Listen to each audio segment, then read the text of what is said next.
পৃথিবীতে যত গোলাপ ফুল ফোটে তার লাল বর্ণ আমাদের রক্ত, তার সুগন্ধি আমাদের নিঃশ্বাস বায়ু।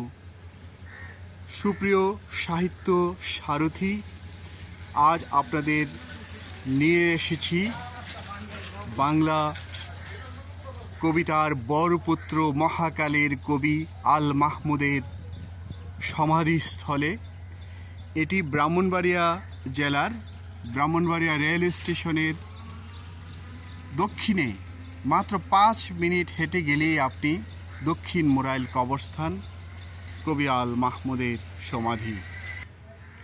আধুনিক বাংলা কবিতার ঈশ্বর কবি আল মাহমুদ 11 জুলাই 1936 সালে ব্রাহ্মণবাড়িয়া জেলার মোরাইলে জন্মগ্রহণ করেন। পিতার নাম মীর আব্দুর রব। কবি আল মাহমুদ কবি হওয়ার জন্য রাবারের স্যান্ডেল আর একটি বাঙ্গা সুটকেস নিয়ে ঢাকায় এসেছিলেন। এখন তিনি বাংলা সাহিত্যের 1 নম্বর কবি। 1963 সালে কবি আল মাহমুদের প্রথম কাব্যগ্রন্থ লোক লোকান্তর প্রকাশিত হয়। তার ঠিক 3 বছর পর 1966 সালে কালের কলস এবং সোনালী কাবিন। সোনালী কাবিন কবি আল মাহমুদকে এক অনন্য উচ্চতায় পৌঁছে দেয়।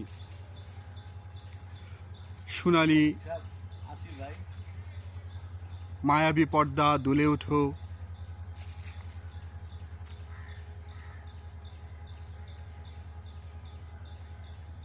মিথ্যাবাদী, রাখাল, অদৃষ্টবাদীদের রান্নাবান্না কবি আল মাহমুদের বিখ্যাত কাব্যগ্রন্থ। এছাড়া তিনি বেশ কিছু কালজয়ী উপন্যাস বাংলা সাহিত্যকে উপহার দিয়েছেন।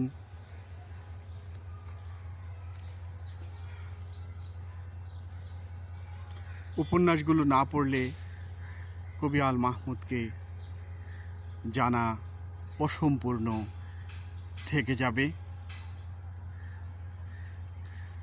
কবি আল মাহমুদের আত্মজীবনীমূলক গ্রন্থ যেভাবে বেড়ে উঠি অবশ্যই পড়তে হবে। পানকৌড়ির রক্ত কবি আল মাহমুদের গল্প গ্রন্থ, এছাড়া আরও বেশ কিছু গল্প গ্রন্থ রয়েছে। কবি আল মাহমুদের উপন্যাসগুলো যেন আমাদের ইতিহাস ঐতিহ্যকে স্মরণ করিয়ে দেয়। কোনো এক ভোরবেলা রাত্রি শেষে শুভ শুক্রবারে মৃত্যুর ফেরেশতা এসে যদি দেয় যাওয়ার তাগিদ, অপ্রস্তুত এলোমেলো এই গৃহের আলো অন্ধকারে ভালো মন্দ যা ঘটুক মেনে নিব এ আমার ঈদ। কবি আল মাহমুদের এই চাওয়া মহান আল্লাহ পাক ঠিকই পূর্ণ করেছেন। 15 ফেব্রুয়ারি 2019 সালে শুক্রবার দিন শেষে তিনি ইহজগৎ ত্যাগ করেন।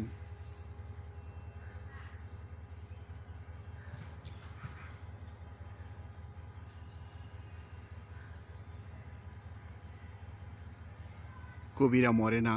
কবি আল মাহমুদ তার বিখ্যাত সোনালী কাবিন কবিতায় লিখেছেন, পরাজিত হয় না কবিরা।